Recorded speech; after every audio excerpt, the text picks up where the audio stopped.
Doll and Small Collection, Season 2, Chapter 31, From Fun to Fright. Ashlynn woke the next morning to the sigh of Soren, her 4.5-inch tall boyfriend, sleeping soundly beside her. The indent he made on the pillow was nearly imperceptible, but the impact he made on her heart was larger than life itself. The boys had a sleepover with Hero and were out in the living room. There was no sound, even as the clock flipped over to 11 o'clock, meaning the boys were probably still sleeping. Maisie, on the other hand, was staring up at the ceiling, chewing on her fingers happily. The borrower toddler had a sixth sense for when Ashlynn was awake, and, naturally, she tended to the child. She tidied her up quickly and pulled off a minuscule piece of a granola bar she had in her purse, though the toddler merely sucked on her small fragment. It wasn't until Soren stirred that Ashlynn dared approach and kiss him tenderly on his chest. The warmth of his smile as he opened his eyes spread through her whole body. "Morning," he muttered sleepily as he rubbed his eyes with his knuckles. "Well, looks like you slept well," Ashlynn teased, daring to tussle Soren's bedhead. He rolled his eyes and took the taunt with a wink. "If it looks half as good as yours, then I'll take that as a compliment," he said. Stretching, he stood and hopped down onto the squishy mattress below, catching himself with his cat-like reflexes, and walked toward Maisie. "Good morning, sweetheart." Maisie cooed and uttered "morn" before continuing to suck on her breakfast. He sat on the bedspread across from Maisie and began combing through her wavy brown hair, kissed with the slightest auburn with his fingers. "Dirty dust bunny," he muttered. "You need a bath today." "Why don't we go ahead and do that before the boys get up?" suggested Ashlynn. Soren paused for a moment and looked up at Ashlynn. "Why?" inquired Soren. "We're not doing anything else today, are we?" "Actually," said Ashlynn. She bit her lower lip and averted her eyes momentarily. She had an idea of something she wanted to do with Soren for a while now, but had only worked up the courage to bring it up after seeing the boys have such a good night yesterday. "I had something in mind." "Oh?"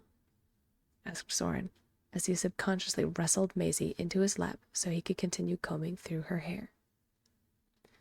"Yeah, I was thinking that you and I could do something tonight," said Ashlynn, laying on her side with her head resting on her propped-up hand. Soren's quirk of a smile broadened as he eyed Ashlynn. "I think I like that idea. What did you have in mind? Rooftop?" asked Soren. Ashlynn shook her head. "No, something a little more daring," said Ashlynn, running her fingers through her hair. Eyes narrowing, Soren guessed again. "A picnic in the park?" Ashlynn shook her head again. "Well, I'm out of ideas. Going out in public for a picnic is pretty bold," stated Soren, reaching up and scratching his scalp. "Well, it is out in public," said Ashlynn. "I want to take you to the movies." Soren's eyes widened as he stopped mid-scratch to look her in her stormy blue-gray eyes. "Really?" asked Soren. His heart had skipped a few beats, and only when he saw that Ashlynn, unblinking, was serious did he swallow dryly in response. "Public? Ashlynn, that's dangerous." "I know, but I've thought it through already. I'll wear a hoodie so you'll be hidden. I'll put you up in my hood by my neck so no one will see. Plus, it'll be dark," said Ashlynn. The thought of leisurely watching a movie at home was a delightful one. The thought of being out in public and possibly being seen or glimpsed was quite the opposite. Would he even be able to relax, enjoy the date with Ashlynn, with his sixth sense, which detected humans going off in the back of his head? His thoughts swirled around, but a quick, blushing kiss to the top of his forehead snapped his mind back to the moment. "Please," said Ashlynn softly. "I promise we'll be all right." The earnestness in her voice and twinkle in her eyes was what pushed him over the edge. "Okay, we'll need to prep the boys, and Maisie, but—" Soren was interrupted by another one of Ashlynn's heart-racing kisses to the top of his head. "Thank you," she breathed. Without another word, she whisked herself out of the bedroom to get the bath ready for Maisie. While Soren still had some minor reservations, it was worth the risk to see her happy. The rest of the day practically flew by with chores and conversation. Maisie's bath was an eventful venture, to say the least. She was initially stubborn because there were no bubbles, but then was uncertain of them when Ashlynn added just a little too much bubble bath solution to the sink. Then she refused to get out without popping every bubble. After, everyone congregated in the living room, where the boys finally were stirred awake by the sound of Ashlynn and Soren making breakfast, which was French toast. They worked on some of Ray's inventions and played a few more games before hinting that they needed to finish up some chores. Hero went home shortly after lunch, talking non-stop about the movies and how amazing the night was, thanking Ashlynn, Soren, and Ray profusely as he left. The moment Hero left, Soren and Ashlynn told the boys that they were going to be going out for the evening and that the boys would be on their own for the rest of the night. "What? What do you mean?" asked Ray, folding his arms and staring at Soren. "Why can't we come? What are you going to do?" "Ray, they're going on a date," muttered Dorian, giving him a playful punch on his shoulder. "Well, we've gone on those with you before. The picnic, remember? We won't be a bother. We'll be quiet," pointed out Ray. "Sorry, Bobbins. Not this time," grinned Soren as he playfully ruffled his brother's hair. Despite Ray's protests, the only thing that Soren and Ashlynn allowed was for the boys to know they were going to the movies. "What? The movies? Now we have to come," argued Ray. "We're previewing the movie," stated Ashlynn. "It's a little mature for both of you, and certainly for little Maisie. We'll talk about letting you watch the first one after we see this one. It's the fourth movie in a series about a guy who is kind of a secret agent, but for bad people." With a pouting lip, Ray eventually relented with the promise that they would all get a chance to not only see the movie, but also make it to the movies one of these days. The evening was finally free, and, after dinner, Ashlynn came out of her room dressed in simple black pants, a crop-top white shirt, and a snuggly-looking black and white plaid print coat that looked kind of like a poncho with a hood. Soren, speechless, looked at her in awe. Beautiful, inside and out. "Ready?" she asked, holding out her hand. He nodded and kissed the boys and his daughter on the head before stepping onto Ashlynn's outstretched fingers. "We'll be back soon. You have the emergency number on the phone on the couch. Everything you need is there, and if you need us to come back early, give us a ring," said Soren, as Ashlynn pulled him away. "Bye, Soren, have fun," the boys shouted, as Ashlynn slipped their brother into the front pocket of her jacket. Hard in his throat, Soren leaned against Ashlynn's fingers and tried to breathe calmly, as he felt the slight jostling of Ashlynn as she walked to the elevator. The doors clattered open, and she stepped inside. In a low voice, she addressed Soren thoughtfully. "They'll be okay," said Ashlynn. "They've been on their own before, and we won't be gone for long." "I know," said Soren after a moment. "It's just, I haven't done this in a while. Leave them on their own, since—" "I know. And it's going to be all right," reassured Ashlynn. "We're going to go have a good time, and it's going to be fun, okay? Remember that. We're going out to have fun. Ashlynn curled her hand ever so slightly to cup Soren's form.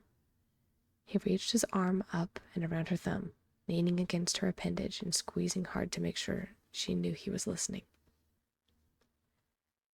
Ashlynn grew quiet as she walked out of the elevator to the parking garage, where Soren was able to slip out and secure himself onto her right shoulder for the remainder of the ride. It was an enjoyable ride. Letting themselves relax, they sang along to the radio and laughed at some of the radio stories they heard, wondering how people could be so ridiculous. They pulled into the parking lot of the movie theater, where, for the first time since they got into the car, Soren fell silent. Before him was an endless sea of cars, each usually accommodating 1 to 3 humans. Seeing so many cars suddenly made Soren squirm. It was nerve-wracking to be out in the open with so many humans nearby. And any one of them could easily spot him and address it to Ashlynn. Or worse, their phones could take pictures of him and Ashlynn together out in public. His nerves felt tangible, his body shuddering involuntarily as he stared at the towering building in front of him. Ashlynn reached up with her left hand, obviously sensing his tension, and touched his legs with her index finger. "Ready?" she asked. Taking a moment, he breathed deeply and nodded. "Yes," he said. "Hey," muttered Ashlynn, turning her head and bumping her shoulder, making Soren lose his spot. He slid off of her shoulder into her left hand, where Ashlynn held him out so she could look him in the eyes. "I love you. I love your courageous heart, and that you try so hard for me." With that, she pulled Soren close and kissed his chest. Soren sank into her hand, letting her soft lips press into his torso. Could she feel his racing heart? Could she sense how much she meant to him? Did she know how much it meant to him that she was trying so hard? None of the words could form, and instead, Soren kissed her back, letting his hands rest on either side of her lips. She pulled away and smiled. He thought about protesting, but instead nodded and managed a few simple words before Ashlynn slid him back into her pocket. "I love you too." Ashlynn was careful on her walk into the theater and made sure at every turn that no one could glimpse into her pocket. Soren, on the other hand, managed to see everything happening from his vantage point. He saw the oddly colored carpet and smelled the stale popcorn and candy. Their seat was at the very back, so no one could see Soren as Ashlynn fished him out of her pocket, pulled up her hood, and set him on her shoulder just inside the hood. Hiding just behind her ear, the two of them sank into comfort and watched the movie unfold. Personally, there was a lot for Soren, and he didn't understand all of the references, but the man on the screen, who was the, as Ashlynn said, secret agent, was certainly flexible and moved with the agility of a borrower, twisting and dodging even the most impossible task. Ashlynn waited for everyone to leave before daring to snag Soren back from his perch and sliding him into her pocket once again. The trip home was filled with discussion about the movie and whether or not Ray and Dorian would be ready to watch these kinds of movies. Ultimately, they decided they would censor some of the violent and naughty clips, but the overall concept was acceptable. They were in the elevator, and stepping out into the hallway just outside the apartment when Ashlynn's phone began to ring. She glanced down at the number, which Soren managed to glimpse, and saw it was Dorian calling. "Dorian? What is he calling for?" asked Soren quietly. His heart began to pound. What was going on? Something was wrong. They wouldn't have just called to check in on the two of them. "Ashlynn?" "Got it." Ashlynn quickly fished out her keys and slid them into the lock. She hurriedly swung the door open, stepped inside, and closed it, both listening closely as they entered. Both of their hearts sank as they heard a ferocious shout from the kitchen counter. "Get off of me!" It was Ray. Ashlynn hurried forward into the kitchen, jostling Soren, who she had taken into her hand, and rounded the corner. As Ashlynn flicked on the light, she immediately saw red. Someone, a borrower, had a hold on Ray's leg and was dragging him across the counter. Blood was dripping from the guy's nose, and, the moment the light was on, both of them froze. Soren recognized the borrower immediately as one of his assailants. Ray, taking advantage of the opportunity, kicked the borrower hard in the knee and was free in an instant. Ray scurried away, tripping over himself as Ashlynn set Soren down on the counter. Before he could say anything, Soren watched as Ashlynn's hands descended around the stunned borrower, snatching him off of the counter with incredible speed. In this moment, Soren once again remembered why humans were so dangerous, as he watched the borrower dangle from Ashlynn's grasp, high above his head.